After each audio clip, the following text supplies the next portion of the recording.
Et merci Benjamin Benita d'être avec nous. Vous êtes le coordinateur de cette Museum Week, un événement planétaire, notamment sur les réseaux sociaux. L'idée, c'est de répandre la culture sur les réseaux sociaux, justement, pendant une semaine, de partager cette culture et au final de parler des galeries, des musées et puis des œuvres. C'est bien ça ?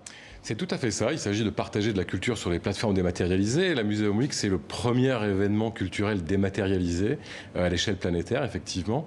Et il existe depuis 2014. Il était jusqu'à présent effectivement totalement dématérialisé. Cette année, il arrive dans les musées complètement. On a une cinquantaine d'événements qui sont organisés. La Museum Week commence demain. Alors comment ça se passe concrètement? Chacun peut tweeter une photo, une information, alors qu'il se trouve dans un musée ou un lieu de culture, c'est ça? Alors le visiteur peut effectivement, quand il est en balade, poster des contenus, pas seulement sur Twitter, mais sur YouTube, Facebook, Instagram, poster des contenus. Et les musées aussi participent à la fête, car c'est cela dont il s'agit, c'est une fête, autour d'une formule qui est très simple, c'est 7 jours, 7 thèmes, 7 hashtags. Et donc le premier hashtag demain, c'est Women in Culture, qui est le nom du mouvement que nous lançons à l'occasion de la Museum Week, les femmes dans la culture. On va en continuer d'en parler, évidemment. Et comme on parle de musée et de démocratisation de la culture, eh bien, je vous invite, Benjamin Benita, à regarder ce reportage sur le SHED, nouveau musée new-yorkais qui bouscule les codes muséaux traditionnels. Regardez. À l'ouest de Manhattan, un nouveau quartier vient de sortir de terre. Hudson Yard, un projet à 20 milliards d'euros composé d'un centre commercial, d'une œuvre d'art déjà culte, le Wessel, et d'un musée à l'architecture singulière, le SHED, littéralement le hangar. Dans une ville où l'espace est compté, ce bâtiment peut doubler sa surface grâce à une coque en acier coulissante. Une prouesse architecturale admirée par les passants. Quand on apprend qu'il peut se déplacer avec des roues, moi je trouve ça vraiment bien. Depuis tout à l'heure, on est en train de regarder comment c'est possible, s'il y a des vidéos. Mais oui, c'est incroyable aujourd'hui pouvoir en arriver là. C'est impressionnant. Mais pour attirer les visiteurs, le SHED ne compte pas que sur son apparence. Cet espace culturel veut se démarquer en offrant des expériences uniques. Comme ici, dans l'exposition Reich Richter Part, les spectateurs commencent par découvrir les peintures de Gerhard Richter. Lorsque soudain,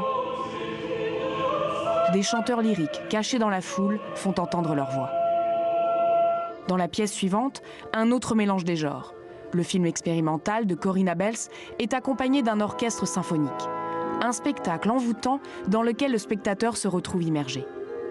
L'ambition du SHED est d'effacer les frontières entre les disciplines. Une démarche encouragée par les artistes. Il y a un désir, et ce n'est pas quelque chose qu'on invente, puisque ça ne serait pas intéressant si c'est notre idée, ça vient des artistes, parce qu'on suit toujours les artistes, et aujourd'hui les artistes ont envie de ces sortes de collaborations. Un musée conçu pour laisser libre cours à l'imagination. Beaucoup de gens ont des projets qu'ils aimeraient réaliser quelque part entre les disciplines qui n'entrent pas dans les boîtes. Et donc, c'est de faire des projets, ça peut apporter à New York et au monde, de faire des projets outside the box. Dehors la boîte, c'est ça en français, des projets dehors la boîte. Art visuel, théâtre, concerts. Par sa programmation variée, le SHED veut amener différents publics au musée. Une ambition nécessaire pour réussir à se faire une place dans la vie culturelle de New York. Alors je vous ai entendu dire génial pendant le reportage. C'est ce que ça vous inspire justement, ce genre d'initiative comme le SHED? Oui, tout à fait. On voit que les musées continuent à être dans la course, à innover. On sait que les publics sont au rendez-vous. C'était une grande inquiétude des musées, l'arrivée de la dématérialisation. Finalement, mettre ses collections en ligne, ça allait empêcher les visiteurs de venir. Ça n'est pas vrai. C'est presque l'hommage du vice à la vertu. Ça renforce peut-être l'envie de venir, et la Museum Week, elle joue ce rôle-là aussi, de catalyser et de canaliser les efforts des musées pour attirer les visiteurs. Alors, on l'entendait à la fin du reportage, il y a une volonté aussi de diversifier les publics, parce que souvent le problème de la culture et des publics dans les musées, c'est qu'ils participent à un certain entre-soi. Est-ce que ces musées qui participent justement à l'initiative Museum Week en ont conscience de ça? Tout à fait, mais l'entre-soi, si vous voulez, c'est comme dans un orchestre. Les musiciens jouent entre eux, mais il y a du public. Et pour autant, le spectacle est intéressant. Et c'est ça qui se passe effectivement. Mais on parle d'un public justement, d'un entre-soi dans le public aussi. Ah, d'un entre-soi dans le public. Bien sûr. Ah, d'accord, je pensais que vous parliez entre les deux. Non, non. Alors il y a un entre-soi dans le public, effectivement, la culture elle est parfois un petit peu réservée. Voilà. Nous essayons avec les réseaux sociaux de la démocratiser et de la rendre beaucoup plus accessible.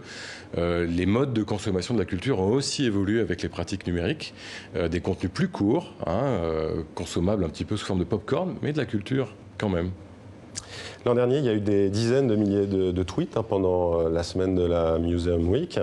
Mais quand on regarde la carte que vous nous avez fournie, on voit qu'ils étaient surtout concentrés en Europe et en Amérique du Nord. Est-ce que c'est un événement avant tout occidental ?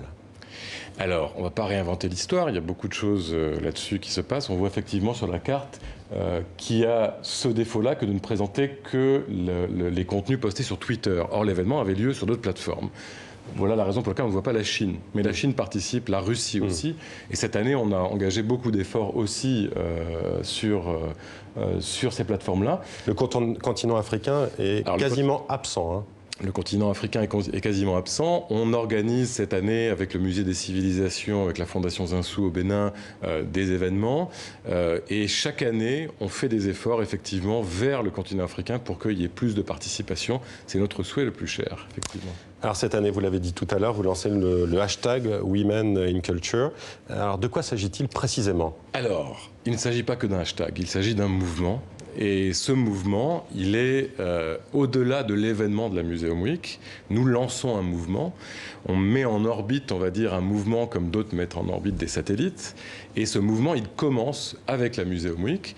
Et il est comment dire ça, dédié à souligner la place des femmes dans la culture. Qui a été largement oubliée pendant très longtemps. Complètement. Mais il ne s'agit pas que seulement de rendre justice, entre guillemets, et de rendre hommage. C'est la place des femmes dans la culture, hier, aujourd'hui, demain. Hier pour rendre hommage et faire justice. Aujourd'hui pour saluer celles qui font la culture aujourd'hui. Demain pour préparer le terrain. Donc ça c'est vraiment important et c'est le message qui est porté.